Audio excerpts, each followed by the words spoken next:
দাও খোদা দাও আমায় আবার ওমর দারাজ দিল।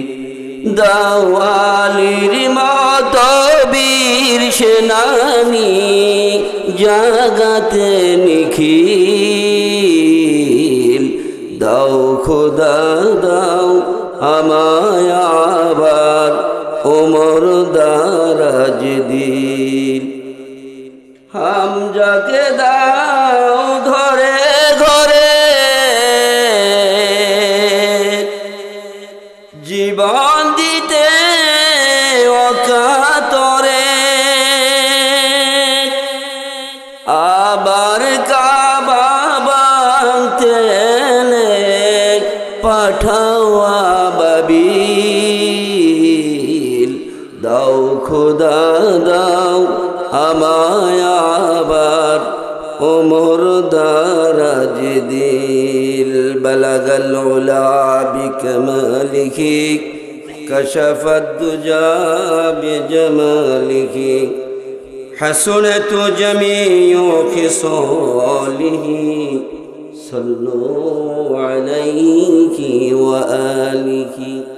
তরুণ পূর্বপাড়া ফোরকানিয়া মাদ্রাসা এলাকাবাসী ও যুব সমাজের উদ্যোগে তৃতীয় বার্ষিক তাফসীর কোরআন মাহফিলের শ্রদ্ধাভাজন সভাপতি আলহাজ মোহাম্মদ ইদ্রিস আলী, বিশিষ্ট সমাজসেবক তরুণ।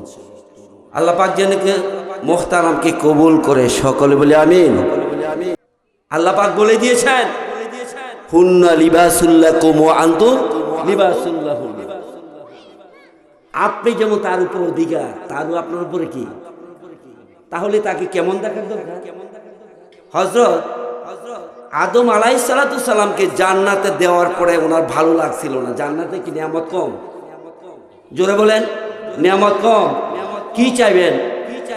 মা তাশতাহি আনফুসুকুম ওয়া লাকুম ফিহা মা তাদউন নুজুলাম মিন গফুরির রহিম। আল্লাহু আকবার। যা চাইবো মনে যা চাইবো তাই পাবেন আপনি জান্নাতে। কল্পনা করবেন সামনে উপস্থিত, কল্পনা করতে দেরি, সামনে উপস্থিত হইতে আল্লাহ পাক দেরি করবেন না। সুবহানাল্লাহ বলেন। ওই জান্নাতে যেতে হলে পৃথিবীর জমিনে একটু কষ্ট করতে হবে। রাজি আছেন তো? আপনি যদি সঠিক পথে চলেন কষ্ট হবে, বাম পথে চলেন কষ্ট নাই। সুদ, ঘুষ, স্ট্যান্ডারবাজি, জমি দখল, তারপর বাজার দখল, নদীর ঘাট দখল, এন তেন কত কিছু আমি আর বললাম না। ঠিক কিনা? কেন করেন? কার জন্য করেন? কি হবে? আপনার বিল্ডিং পড়ে থাকবে, বাড়ি পড়ে থাকবে, গাড়ি পড়ে থাকে, পুকুর পড়ে থাকবে, জমি পড়ে থাকবে, সব পড়ে থাকবে। এখন যদি কেউ মারা যায়, মনে করেন আমি মারা গেলাম, আমাকে কি, আমি যেই ঘরে থাকি আমাকে নিবে?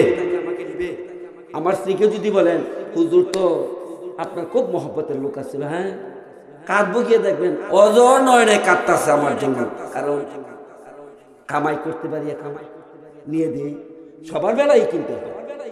মৃত্যুবরণ হলে পরে এক রুমও যদি দেন থাকবে না। আমি বাঘ হয়ে যাব, মরার পর মানে বাঘ। আমার যতক্ষণ যৌবন আছে, কামাই রোজগার আছে, সবার কাছে আমি দামি, প্রিয়। কিন্তু আল্লাহর কাছে মানুষ সব সময় দামি, সব সময় প্রিয়।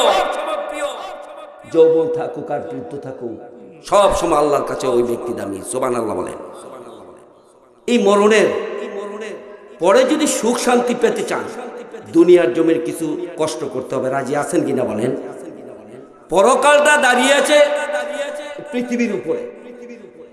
পরকালে আপনার হিসাব হবে দুনিয়ার জমিনে, দুনিয়ার জমিনের হিসাব হবে পরকালে।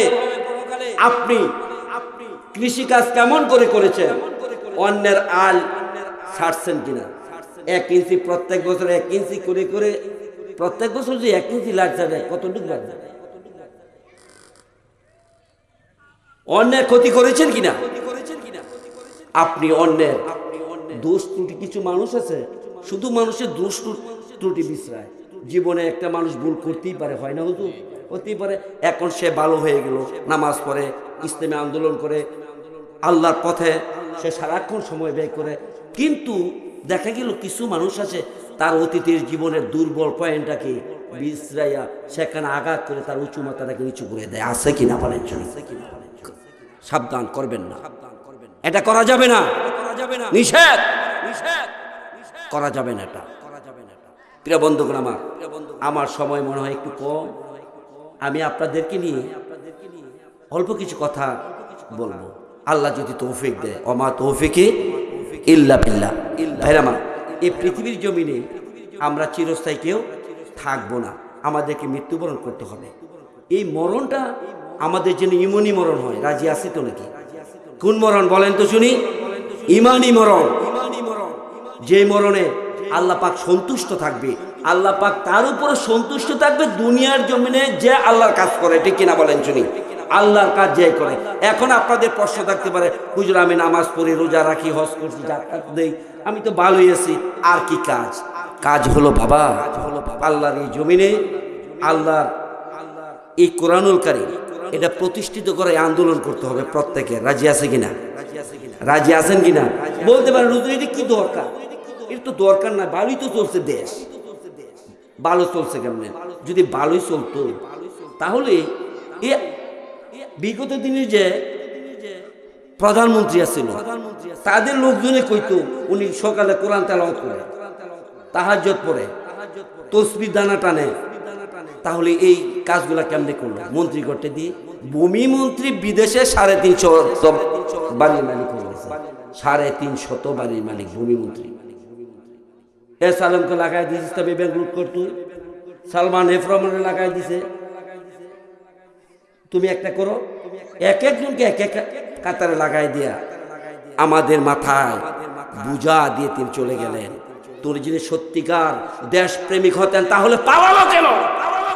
দেশ ছেড়ে গেল কেন? মৃত্যু হয়ে দেশেই মরবো। ঠিক কিনা বলেন শুনি? বিগত দিনে যেই দলের উপর অত্যাচার অনাচার অবিচার করেছে, ফাঁসির কাস্টে ঝুলিয়েছেন, তারা কি দেশ ছেড়েছেন বলেন তো শুনি? দেশ ছাড়ে নাই, মরতে হবে। আমার মরণ হোক শহীদ মরণ, আমার মরণ হোক আন্দোলনের মরণ, আমার মরণ হোক কোরআনের মরণ।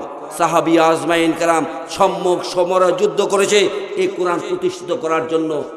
বিশ্বনবী জনাবে মুহাম্মদ রাসূলুল্লাহ সাল্লাল্লাহু আলাইহি সাল্লাম দেশান্তর হয়েছেন এই কোরআনের জন্য। তিনি বন্দী, জেল কেটেছেন সিয়াবে আবু তালেব 3টি বছর এই কোরআনের জন্য।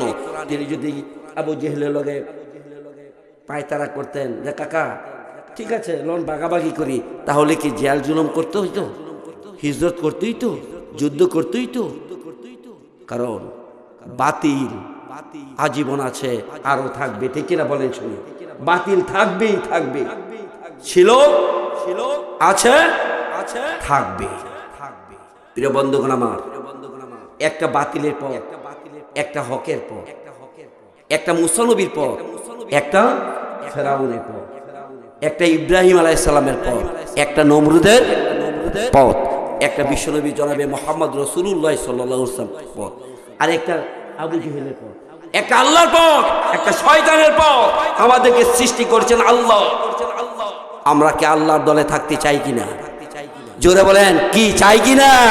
কে কে হাত তুলে দেখান দেখি। নারে তাকবীর, নারে তাকবীর, হাত নামান। ভাইরা আমার, আমি আপনাদের সম্মুখে সূরা মুলক থেকে একখানা আয়াতে কারিমা তেলাওয়াত করেছি। আল্লাহ পাক বললেন, এই পৃথিবীর জমিনে আমাদেরকে সৃষ্টি করেছেন যে কার ইচ্ছায় আমরা এসেছি বলেন তো শুনি? জোরে বলেন কার? আমরা কি অ্যাপ্লিকেশন করেছি রব আমাকে তুমি সৃষ্টি করো, এটা করেছি? না, করি নাই। আল্লাহ পাক আল্লাহর ইচ্ছায় আমাকে যেভাবে সৃজন করলে আল্লাহর কাছে সুন্দর লাগবে, আল্লাহ এইভাবে আমাকে আপনাকে কি করেছেন? সৃষ্টি করেছেন। কেউ কালো, কেউ ধলু, কেউ উঁচু, কেউ নিচু, এমন থাকবেই পৃথিবীর জমিনে। এটা কিছু না। বিশ্বনবী জনাবে মুহাম্মদ রাসূলুল্লাহ সাল্লাল্লাহু আলাইহি ওয়াসাল্লাম বললেন, সাহাবীরা শোনো, আল্লাহ রাব্বুল আলামিন কোন ব্যক্তির সিরত দেখে না, সুরত দেখে না, ধন সম্পদ দেখে না, দেখে তার কি? আমল এবং অন্তর। সুবহানাল্লাহ বলেন। কি দেখে বলেন শুনি? আমল এবং অন্তর। আপনারা জানেন হযরত বেলালে হাফসি কিন্তু কালো ছিলেন। কি ছিলেন? কালো ছিলেন। এই চামড়াটা ছিল অনেক মোটা কালো, কিন্তু আল্লাহর কাছে এত দামি হয়ে গেল। জনাবে মুহাম্মদ রাসূলুল্লাহ সাল্লাল্লাহু আলাইহি সাল্লাম তিনি মেরাজ থেকে এসে বলল, বিলাল কি এমন ইবাদত করো, তোমার পায়ের শব্দ আমি শুনেছি। কি শুনেছে? পায়ে হাঁটে, রাসূলের পিছনে হাঁটে যায়, বেলালের শব্দ শুনেছে। এমনি কি হয়ে গেল? জোরে বলেন। আপনারা জানেন হযরত ওমর রাদিয়াল্লাহু তাআলা আনহু আবু জেহেলের পরামর্শক্রমে গিয়েছিল রাসূলের মাথা কাটার জন্য, কিন্তু মাথা না কেটে কালেমা পড়ে মুসলমান হয়ে গেলেন। মুসলমান হওয়ার পরে হযরত ওমর রাদিয়াল্লাহু তাআলা আনহু এমন মানুষ হয়ে গেলেন আল্লাহর কাছে দামি। হযরত ওমর রাদিয়াল্লাহু তাআলা আনহুর পক্ষে আল্লাহ পাক একটা আয়াত নাজিল করে দিয়েছেন। সুবহানাল্লাহ বলেন, ঠিক কি না? এবং জান্নাতে সুসংবাদ প্রাপ্ত হয়েছেন তিনি। নবী বলেছেন, আমার পরে তো কেউ আর নবী হবে না, যদি কেউ নবী হতো সেই নবী হতো ওমর। এই কোরআনের সাথে মিশার কারণে, কোরআন ধরার কারণে, ছোঁয়ার কারণে আপনার যদি মনে করেন হুজুর সকালবেলা তো কোরআন তেলাওয়াত করি, তো সোয়াবটা পাচ্ছেন, ঠিক আছে, কিন্তু কোরআন হলো ক্যাটালগ, আইন বই। মক্কাতে যে সূরাগুলি অবতীর্ণ হয়েছে এটার বৈশিষ্ট্য হলো তাওহীদ, রিসালাত, আখিরাত, জান্নাত, জাহান্নাম, এই সমস্ত কিছু। যখনই মদিনাতে চলে গেলেন তখন ব্যক্তিগত জীবন, সামাজিক জীবন, পারিবারিক জীবন, রাষ্ট্রীয় জীবন, সন্ধিনীতি, বন্দিনীতি, চুক্তিনীতি, স্বরাষ্ট্রনীতি, পররাষ্ট্রনীতি, যত ধরনের আইন মদিনার জীবনে বিশ্বনবী সাল্লাল্লাহু আলাইহি সাল্লামের কাছে আল্লাহ পাক আইন পাঠিয়েছেন। রাসূল এইভাবে আপনি দেশ চালান, শান্তির ফুল ফুটে যাবে। সুবহানাল্লাহ বলেন। কিন্তু কোথায় আজকে কোরআন? চলুন আমরা আগামী নির্বাচনে কোরআন সংসদে পাঠাইতে চাই। রাজি আছেন কিনা বলেন শুনি? রাজি আছেন? সুখ শান্তি পাবেন, সুখ শান্তি পাবেন বাবা। সবাই এই সুখ ভাগ করে নেবেন, সবাই নেবেন। সকলের দরজায় গিয়ে কারা নাড়বে, আমাকে রাখো, আমি তোমার সুখ শান্তি ফিরে এসেছি তোমার কাছে। কারণ এখানে আপনি দোকান শাটার তালা দিতে হবে না, তালা দিতে হবে না, এমনি রেখে চলে যাবেন। কোনো ছেলের সাহস নাই আপনার দোকান থেকে মাল চুরি করার, ঠিক কিনা বলেন? আপনার মেয়ে ইউনিভার্সিটি লেখাপড়া করবে, কোনো ছেলের সাহস নাই চোখ রাঙিয়ে কথা বলা আপনার মেয়ের কাছে। অথচ বিগত দিনে আপনারা শুনেছেন জাহাঙ্গীরনগর ইউনিভার্সিটির একজন স্টুডেন্ট 100 বোন ইজ্জত নষ্ট করে তারপর সে মিষ্টি বিতরণ করেছে, ঠিক কিনা বলেন শুনি? বানিয়ে বলতেছি। এই বোনটা তো আমার, বোনটা আপনার, বোনটা আপনার, বোনটা তার। এমন ভাবে আমাদের বোন লেখাপড়া করে, কোথায় বিচার আছে নাকি? বিচার করবে কে? বিচার কয়লায় ধুইলে মরা যায়, কয়লায় ধুইলে ময়লা যায় না। ভাইরা আমার, আসুন আমরা চাই এই আমার এই বাংলায় সোনালি ফুল ফুটুক, আমরা এটা চাই। চাই কি চাই না বলেন? চাই আমরা।